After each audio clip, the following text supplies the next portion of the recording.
Good morning ma'am. Morning बेटे, good morning. कौन कौन आ गया? कोमल वर्मा, पूजा कुमावत, नीतू, पिंकी चौधरी, पूजा कुमावत, प्रिया राठौर, प्रतिभा शर्मा।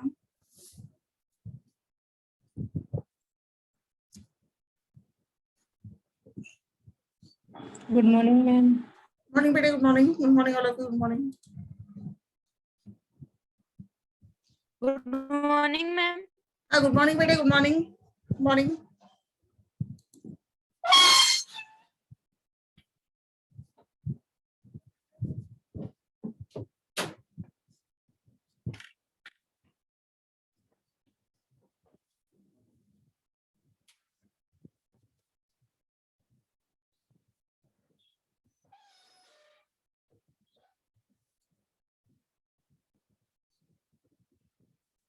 ज्योति Sen, Asmita, Nikita Chaudhary,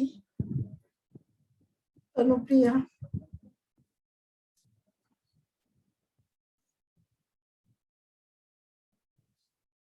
Anjali Jalwania,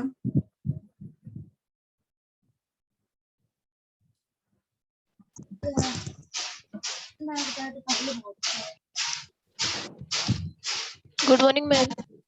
good morning all of you. Good morning. मैं 3 रोटी बना ली।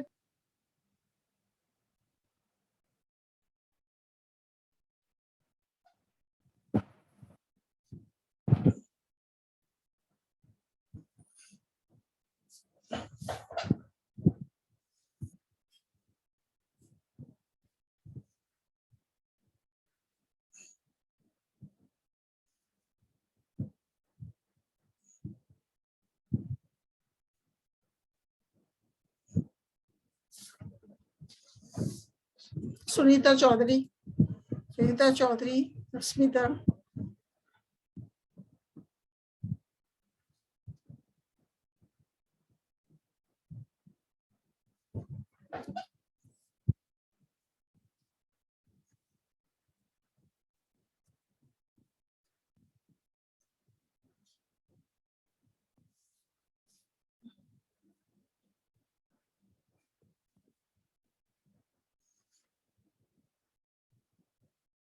साइकस फिनिश कर लेंगे आज अपन। साइकस पे कल से, मंडे से अपन, कल तो क्लास है नहीं तो मंडे से अपन करेंगे पाइनस।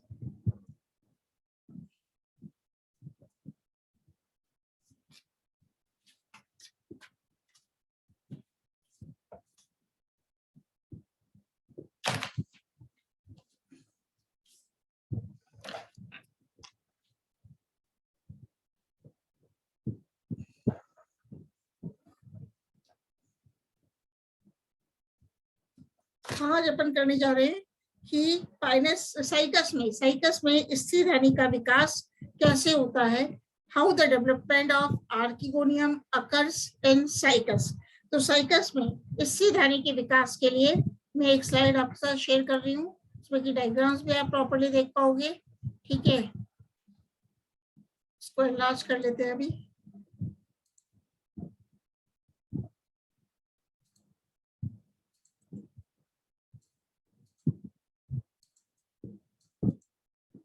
हाँ देखना बेटा, अपन किसकी स्टडी कर रहे हैं? अपेक्षा दामोर आ गई। साइकस की, साइकस में स्थिर धानी का विकास कैसे होता है? तो साइकस में 2 से 8 तक स्थिर धानियां बनती हैं। जैसे कि साइकस सर्सिनेलिस में 3 से 8 स्थिर धानियां पाई जाती हैं और मादा युग्मकोद्भिद में बीजांड द्वारीय छोर की कुछ पृष्ठीय कोशिकाएं, सुपरफिशियल सेल्स, फूलकर स्थिर धानी आद्यक आर्किगोनियल इनिशियल के रूप में कार्य करती हैं। जैसे कि ए डायग्राम में देख रहे हो, this is the archegonial initial, मतलब स्थिर धानी आद्यक। यह आर्किगोनियल इनिशियल परिणतिक विभाजन द्वारा बाहर की ओर प्राथमिक ग्रीवा कोशिका, बाहर की ओर प्राइमरी नेक सेल प्राथमिक ग्रीवा कोशिका तथा अंदर की ओर सेंट्रल सेल केंद्रीय कोशिका बनाती है। तो आप क्या देख रहे हो? आर्किगोनियल सेल देख रहे हो ए डायग्राम में, और बी डायग्राम में जो आर्किगोनियल इनिशियल है it divides periclinally to form primary neck cell towards outside and a central cell. तो प्राथमिक ग्रीवा कोशिका वर्टिकल उदग्र विभाजन कर दो ग्रीवा कोशिकाएं, दो नेक सेल्स बनाती है और इनसे स्त्रीधानी की ग्रीवा बनती है। जैसे कि आप सी डायग्राम में देख रहे हो, दो ग्रीवा कोशिकाएं देख रहे हो। तो निषेचन के पहले ये पुनः विभाजन कर चार ग्रीवा कोशिका, निषेचन के पहले ये पुनः विभाजन कर चार ग्रीवा कोशिका बनाती है। केंद्रीय कोशिका सेंट्रल सेल, जो आप देख रहे हो ना, केंद्रीय कोशिका भी आमाप में अत्यधिक बढ़कर केंद्रक विभाजन द्वारा एक बड़ा अंड केंद्रक, एक बड़ा एग न्यूक्लियस अंड केंद्रक तथा छोटा अंडधा नाल केंद्रक वेंटर केनाल न्यूक्लियस बनाती है। तो साइकस में बनने वाला अंड एग आमाप में सर्वाधिक बड़ा होता है। सभी जीवित पादपों में अंड सर्वाधिक बड़ा होता है। तो अपन देखते हैं युग परिपक्व होने पर स्त्रीधानी में 2 से 4 ग्रीवा कोशिकाएं तथा एक अंड पाया जाता है, एक अंड कोशिका पाई जाती है। साइकस में ग्रीवा नाल कोशिका का निर्माण नहीं होता है। तो साइकस में अपन क्या देखते हैं, ग्रीवा नाल कोशिका का साइकस में निर्माण नहीं होता है। तो how the development of archegonia takes place in cycas, मतलब some of the superficial cells of the female gametophyte enlarge in size and function as archegonial initials। जो बेटा सुपरफिशियल सेल्स हैं वो आकार में बड़ी हो जाती हैं, enlarge हो जाती हैं एंड कैसे कार्य करती हैं, आर्किगोनियल इनिशियल्स के रूप में कार्य करती हैं। This archegonial initial divides by a periclinal wall to form an outer primary neck cell and an inner central cell. Now the primary neck cell divides by a vertical division to form a short neck of the archegonium, which consists of 2 cells only.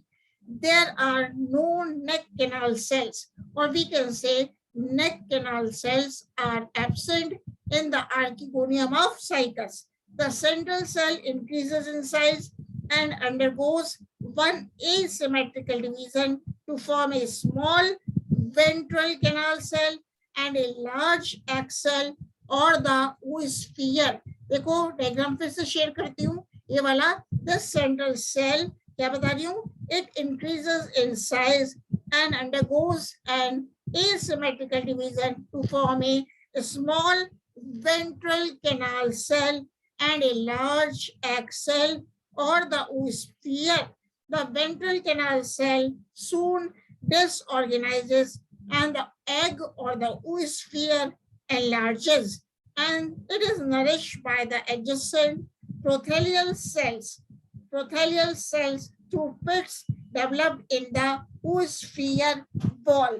तो अपन देखते हैं, अब अपन जैसे कि flow chart में आपको दिखा रही हूँ एक, ठीक है, इसमें एक फ्लो चार्ट भी आपके साथ शेयर कर रही हूँ। तो देखना, this is the flow chart of the archegonium development, दिखाई दे रहा होगा, this is the flow chart of archegonium development. तो स्त्रीधानी प्रारंभिक परिणतिक विभाजन के द्वारा प्राथमिक ग्रीवा कोशिका व केंद्रीय कोशिका का निर्माण करती है। मतलब archegonial initial divides periclinally to form primary neck cell and a central cell as you see in the flow diagram. अब प्राथमिक ग्रीवा कोशिका से आर्किगोनियम की ग्रीवा कोशिका का निर्माण होता है और सेंट्रल सेल में भी एक विभाजन होता है जिससे कि वेंट्रल कैनाल न्यूक्लियस, अंडधा नाल केंद्रक व अंड केंद्रक एग न्यूक्लियस का निर्माण होता है। अब अपन पढ़ेंगे how the fertilisation takes place in Cycas. Cycas में फर्टिलाइजेशन की क्रिया कैसे होती है? तो परागण तथा निषेचन की प्रक्रिया 1 वर्ष में पूर्ण हो जाती है। पराग नलिका पॉलन ट्यूब बनने के कारण साइकस में मिलने वाला निषेचन आवृतबीजी पादपों की भांति नाल युग्मी या साइफोनोगेमी कहलाता है।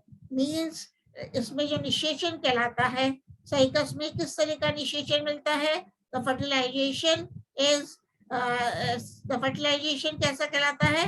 फर्टिलाइजेशन आवृतबीजी पादपों की तरह साइफोनोगेमी कहलाता है। इस प्रकार पुमणुओं अथवा नर युग्मकों के चलायमान होने के गुण के कारण, चलायमान होने के गुण के कारण संयुग्मन जूडियोगेमी कहलाता है। मतलब बेटा देखते हैं अपन, जो पुमणु हैं, मेल गेमेट्स हैं, वो कैसे होते हैं? मोटाइल होते हैं, चलायमान होते हैं, और पुमणुओं अथवा नर युग्मकों के चलायमान होने के कारण संयुग्मन जूडियोगेमी कहलाता है।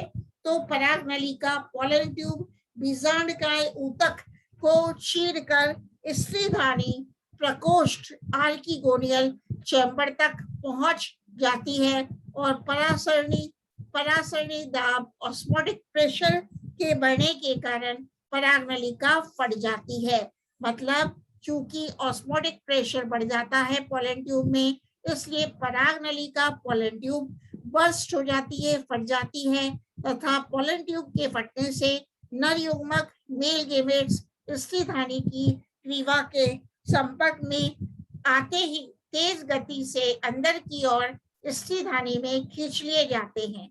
एक स्त्रीधानी में एक ही नर युग्मक प्रवेश करता है और नर युग्मक के केंद्रक तथा अंड केंद्रक के संयुग्मन द्वारा oospore निषिक्तांड का निर्माण होता है।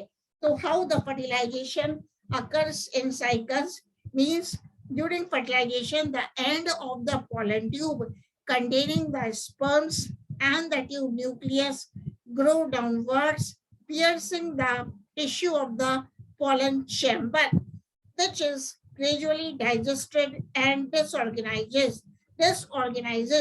Now it hangs in the cavity formed partly by the pollen chamber and partly by the archegonial chamber. It is swollen and turgid and filled with the fluid of high osmotic pressure. The pollen tube get burst. Pollen tube क्यों फट जाती है? Pollen tube burst because it is swollen and it is filled with the fluid of high osmotic pressure. So when the pollen tube bursts, it discharges its contents, including the male gametes, into the archegonial chamber. The nucleus of the male gamete fuses with the egg and a zygote is formed. The phenomenon of entrance of more than one male gametes in an archegonium is called as polyspermy. इसको अपन क्या कहते हैं? Polyspermy. तो सुनना बेटा, कभी कभी एक से ज्यादा नर युग्मक अंड कोशिका के कोशिका द्रव्य में प्रवेश कर जाते हैं। इनमें से एक नर युग्मक ही अंड कोशिका से संयुग्मन करने में सफल होता है, अन्य नर युग्मक नष्ट हो जाते हैं। तो कई शुक्राणुओं के प्रवेश की इस घटना को बहुशुक्राणुता कहते हैं, पॉलीस्पर्मी कहते हैं। अब बात करेंगे how the embryo development occurs in Cycas. Cycas में भ्रूण का विकास कैसे होता है? तो एक स्लाइड अभी भी शेयर कर रही हूँ मैं आपको। भ्रूण परिवर्धन मतलब साइकस में भ्रूण का निर्माण कैसे होता है? तो embryo development in Cycas, cycas के एक बीजांड को केवल एक स्त्रीधानी का ही साइकस के एक बीजांड की केवल एक स्त्रीधानी का ही निषेचन होता है। निषेचन के परिणाम स्वरूप बना निषिक्तांड स्पोरोफिटिक पीढ़ी की प्रथम कोशिका अथवा मातृ कोशिका के रूप में कार्य करता है। मतलब बेटा, जो निषेचन के फलस्वरूप निषिक्तांड बनता है, निषेचन के फलस्वरूप बना निषिक्तांड स्पोरोफिटिक जनरेशन की प्रथम कोशिका अथवा मदर सेल मातृ कोशिका के रूप में कार्य करता है। ये विश्राम किए बिना ही विभाजन शुरू कर देता है। निषिक्तांड आमाप में बढ़कर स्त्रीधानी गुहिका को घेर लेता है। इसके केंद्रक में स्वतंत्र केंद्रकीय विभाजन होने से 256 तक मुक्त केंद्रक बन जाते हैं। जैसे कि आप देख रहे हो बेटा, दिस इज द oospore। ये डायग्राम में क्या दिख रहा होगा आपको? oospore। एक बार देखते हैं, एलार्ज हो जाएगा तो अच्छी बात है बेटा, देखते हैं एक बार, एलार्ज करके देखते हैं इसे। हाँ, ये दिख रहा है आपको। हाँ, ऐसे ये देखना बेटा, this is the oospore A diagram में। अब इसमें क्या बता रही हूँ मैं कि जो निषिक्तांड है, oospore है, आकार में बढ़कर स्त्रीधानी गुहिका को घेर लेता है और oospore के केंद्रक में, न्यूक्लियस में स्वतंत्र केंद्रकीय विभाजन होते हैं। मतलब the nucleus of the oospore undergoes free nuclear divisions as a result of which 256 free nuclei are formed।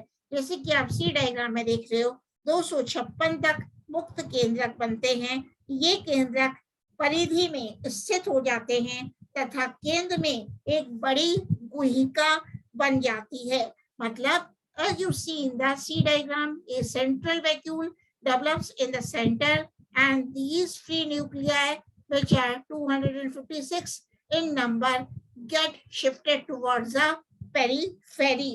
तो प्राय केंद्रक ऊपरी निचले क्षेत्र की तुलना में ऊपरी छोर पर कम होते हैं। इन केंद्रकों में परिधि से केंद्र की ओर भित्ति बनने से कोशिकीय संरचना प्राक भ्रूण बनती है।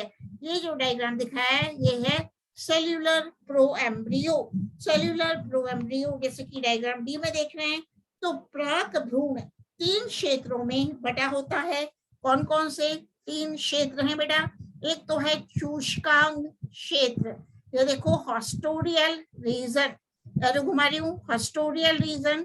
दूसरा है निलंबक रीजन, सस्पेंसर रीजन। तीसरा है भ्रूणीय क्षेत्र, एम्ब्रियोनल रीजन।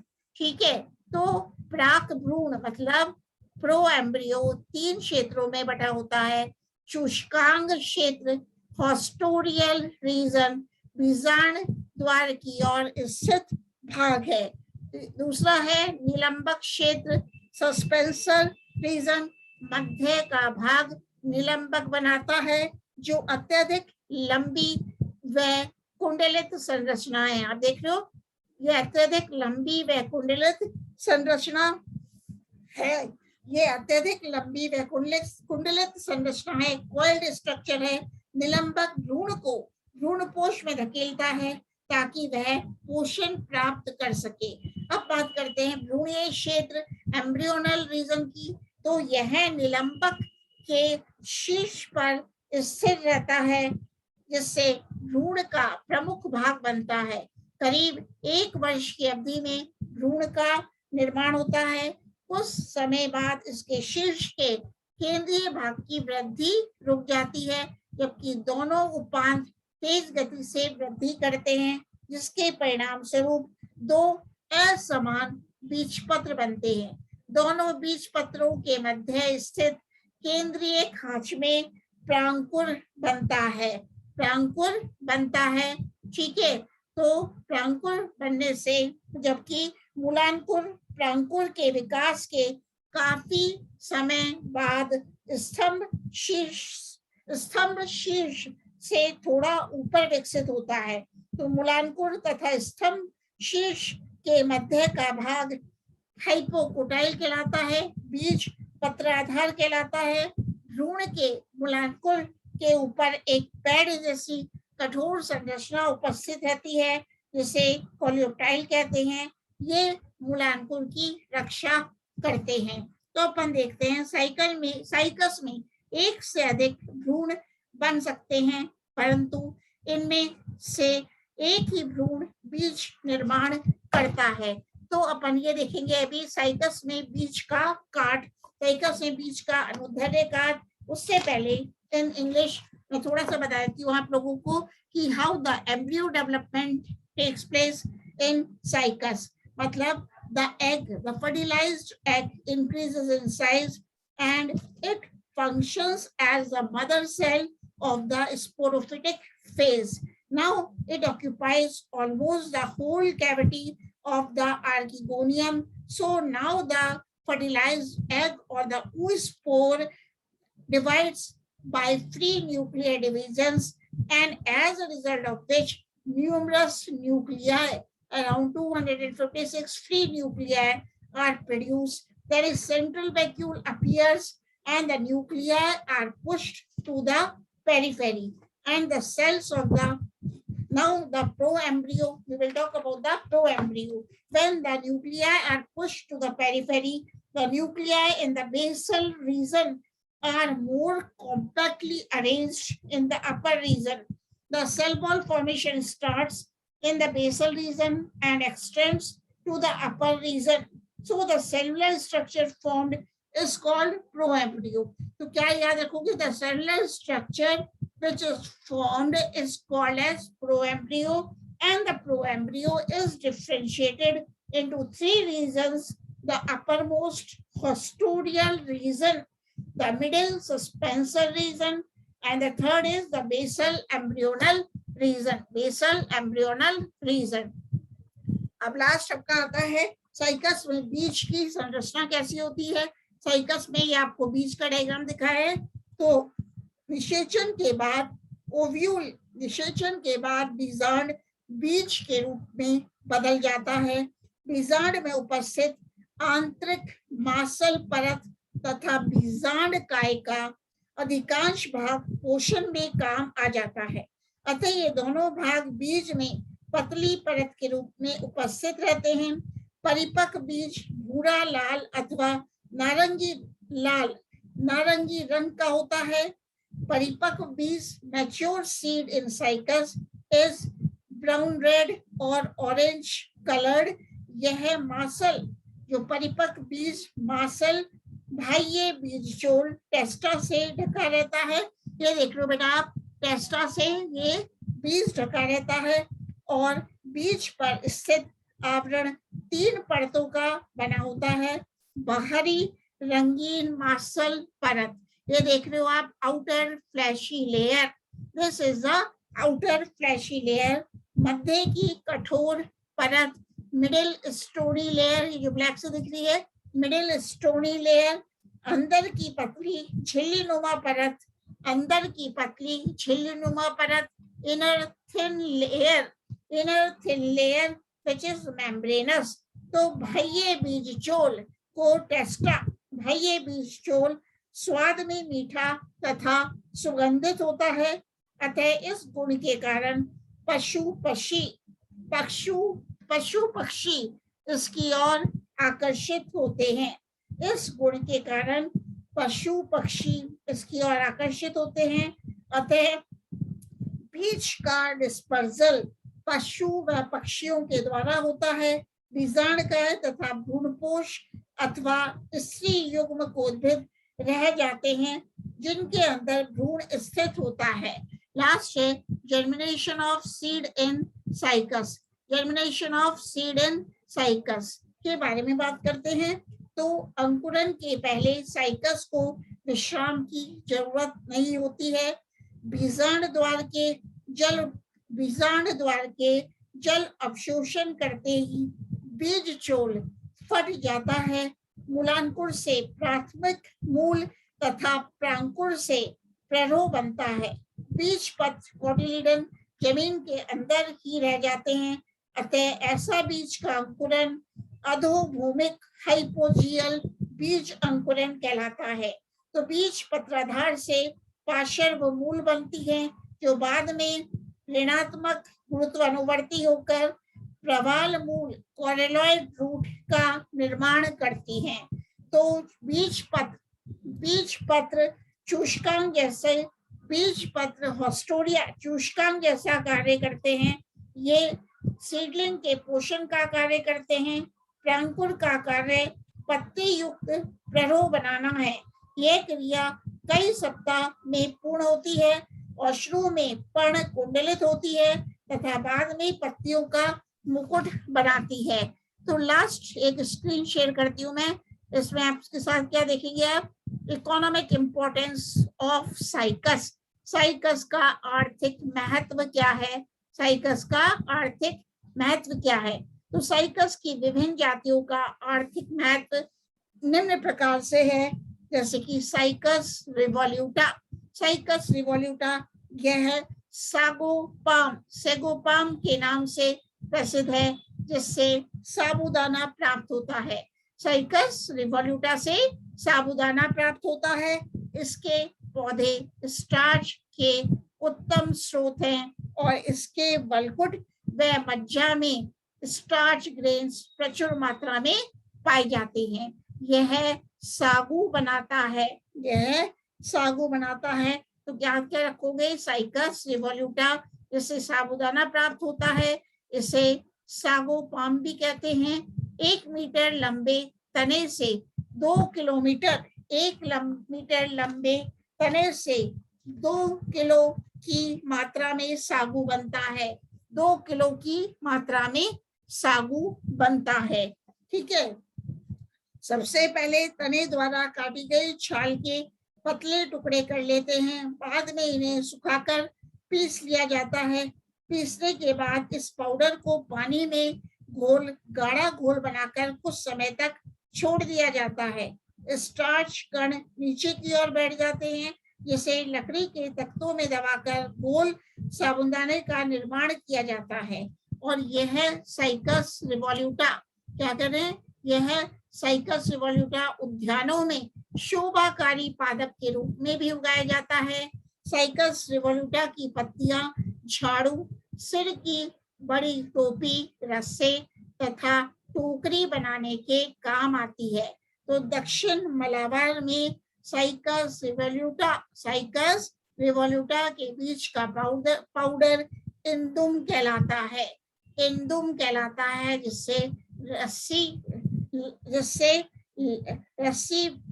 व केक बनते हैं, जिससे लस्सी होती है ना पीने वाली, लस्सी व केक बनते हैं। अब है बेटा साइकस सर्सिनालिस। साइकस सर्सिनालिस से क्या होता है, इसकी पत्तियों से टोकरी, टोप तथा चटाई बनाई जाती है। और साइकस सर्सिनालिस के बीज तथा छाल फोड़े फुंसी के उपचार में काम आते हैं। साइकस सर्सिनालिस की युवा पत्ती पेट की गड़बड़ में सुधार करती है। इसी प्रकार आपने देखा था साइकस रम्फाई। तो साइकस रम्फाई इंडोनेशिया में इसका तना भवन निर्माण में काम आता है। साइकस रम्फाई से गोंद भी प्राप्त होता है और साइकस रम्फाई की पत्ती झाड़ू एवं टोकरी बनाने के काम आती है। इसी प्रकार है साइकस पैक्टिनेटा।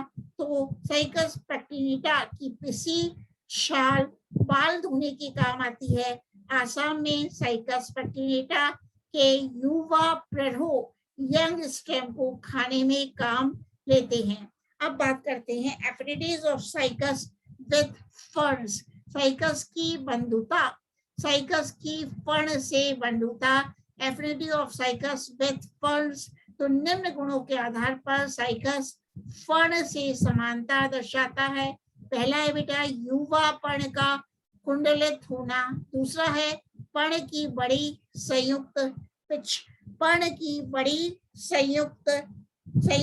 पिच्छाकार होना।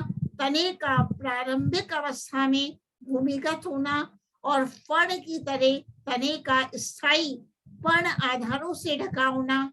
और फिफ्थ है मध्य आदिदारुक पुल की उपस्थिति। लघु बीजाणुधानी का विकास यूस्पोरेंजिएट प्रकार का होता है। मतलब साइकस में भी और फर्न्स में भी जो लघु बीजाणुधानी का विकास है वो यूस्पोरेंजिएट प्रकार का होता है। तो इस प्रकार हम देखते हैं cycas shows affinity with the fern. तो नर युग्म का गतिशील एवं मल्टीसीलिएट होना। मतलब the male gamete is motile and multiciliate in cycas as well in fern. अब बात करते हैं affinity of cycas with other gymnosperms. तो इन गुणों के आधार पर साइकस अन्य जिम्नोस्पर्म्स से समानता दर्शाता है कि साइकस के तने में संयुक्त समपार्श्विक तथा वर्धी संवहन पुल पाए जाते हैं। जाइलम वाहिका रहित होता है, मतलब vessels are absent in xylem.